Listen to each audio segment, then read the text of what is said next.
Ely here for Status Quo, and I'm here with, what was your name again? Lona Adams. All right, Lona are you from Reno or did you drive in?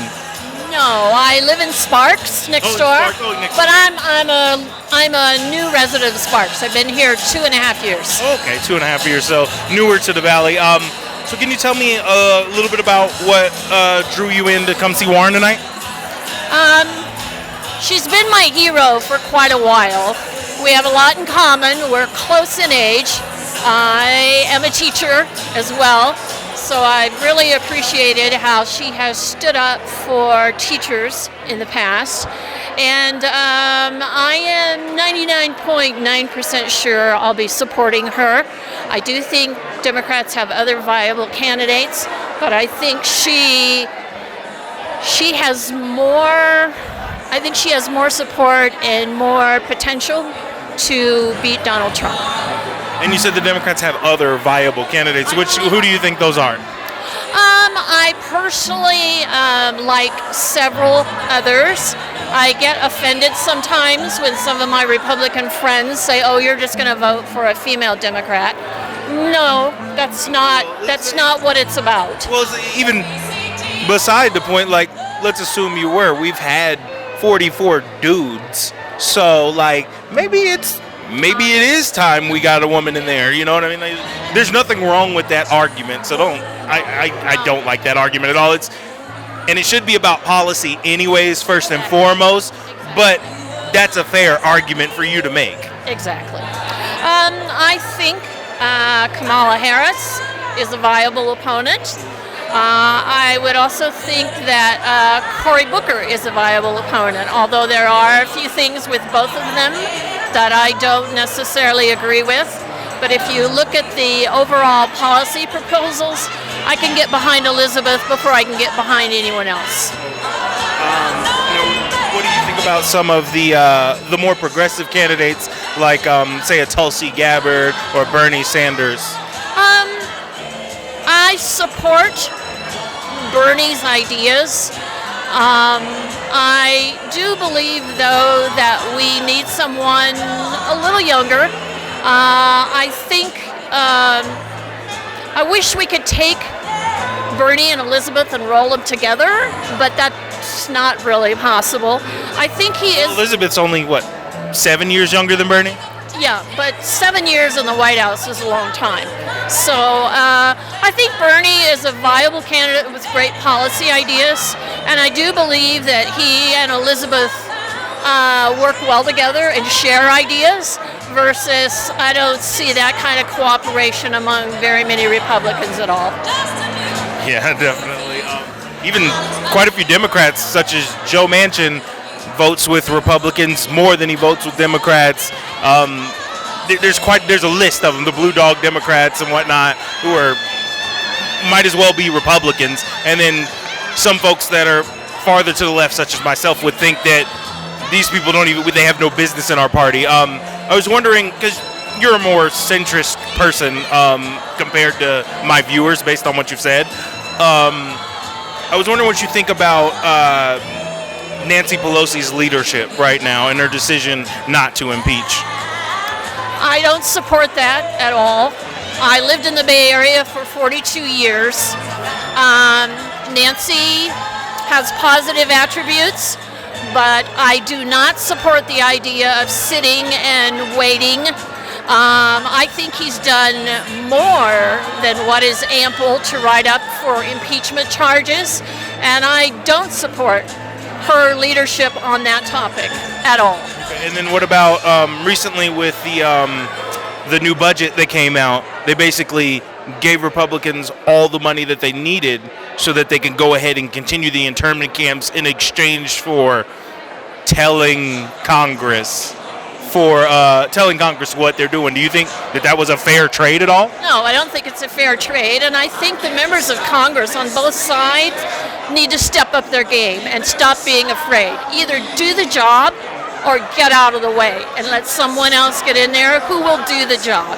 It's not that difficult to define high crimes, and I think high crimes have been committed by Donald Trump since the day he walked in, even before.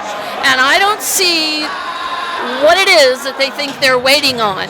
I mean, how much more damage can he do in another year and a half? A lot. A whole lot. So, kind of sticking with the internment camps that's going on.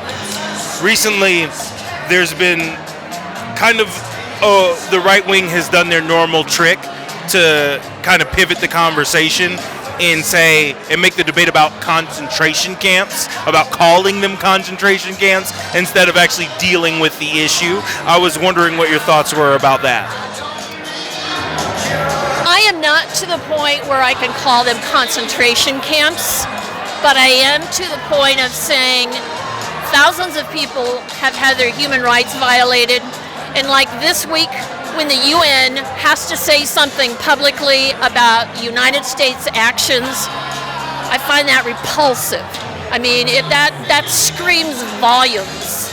So what do you think about then the multiple Jewish groups that have come to block the doors to that say never again means, hashtag never again means never again, and they're saying, many of the activist leaders are saying, hey, this fits the definition of concentration camps? I think you just have to be careful of taking a label from the past and applying it to now. It is totally wrong, but I do not think that you can call these concentration camps in the same way that concentration camps existed in World War II. So you're talking about with the gassing and all that other stuff? To me, it's an inappropriate term at this point. Well, I don't want to see it get to the point where it's an appropriate term. But I have a hard time sometimes when people take terms and phrases from the past and then want to applicate them on right now. Now is now, and the past was the past. But either way, regardless, you still think that they're terrible situations and they need to be dealt with and closed? Yes. To me, it's like, why is it that if a single parent were not to provide soap and water or diapers or cleanliness to their child, they can be arrested for child abuse, but the federal government is operating on a principle like that? That's abuse. Definitely. So, kind of sticking with that point, the government constantly tells us that they don't have the money for things, right?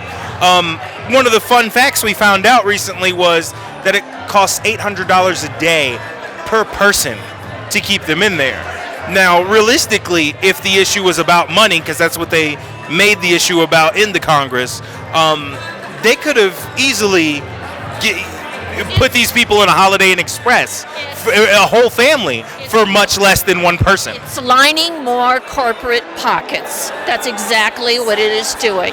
And, if you're so concerned about money, then why are you spending over $2.4 million for his little rah-rah parade tomorrow?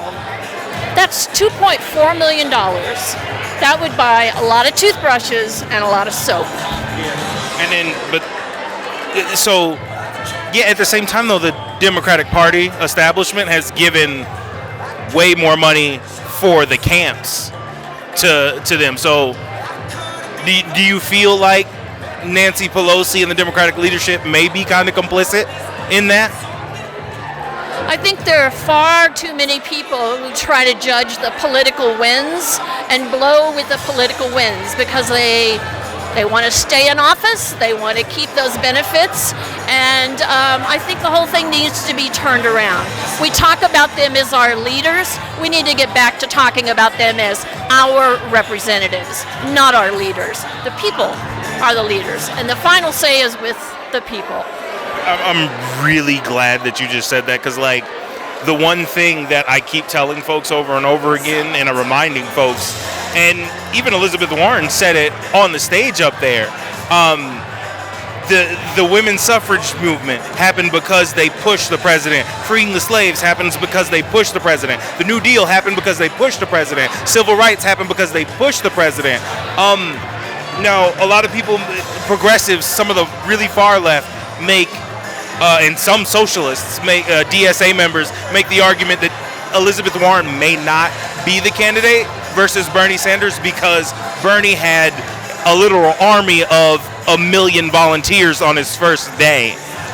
What do you think what do you say to that as a Warren supporter versus Bernie, where she has these plans that may have come that arguably are the same as Bernie's, but Bernie has that army of volunteers? First started, not everybody knew who Bernie Sanders was. Bernie has the advantage of having run 4 years ago. 4 years ago, I stood in a line for 3.5 hours to hear Bernie speak. I think he's a very accomplished man. But I will also say he has not forever been a Democrat. He has some very democratic ideas, and I agree with him. I'm not afraid of the socialist label being stuck to me. People need to go back and see what that truly means, working for the benefit of all. Yeah, you're talking to an actual literal Marxist, so I definitely it doesn't bother me. I used to live in Reno many years ago, and I got laughed out of many an argument when I told people about Marxism and how I believed in it. But then when I didn't use the term Marxist and talked about the policies of Marxism, everybody loved all the ideas I had. Yeah, it's the labels. You have to kind of steer clear, of the labels. Explain your ideas, but stay away from the labels. Yeah, definitely. Thank you so much. I really, really appreciate you. Thank you. Welcome. Hope you enjoyed that last video. Hop on over to statuscoup.com where you can sign up for our email list and become a member for as low as $5 to $10 a month. Membership is how we grow. That's statuscoup.com/join. And remember, join our email list so we can grow the revolution with you.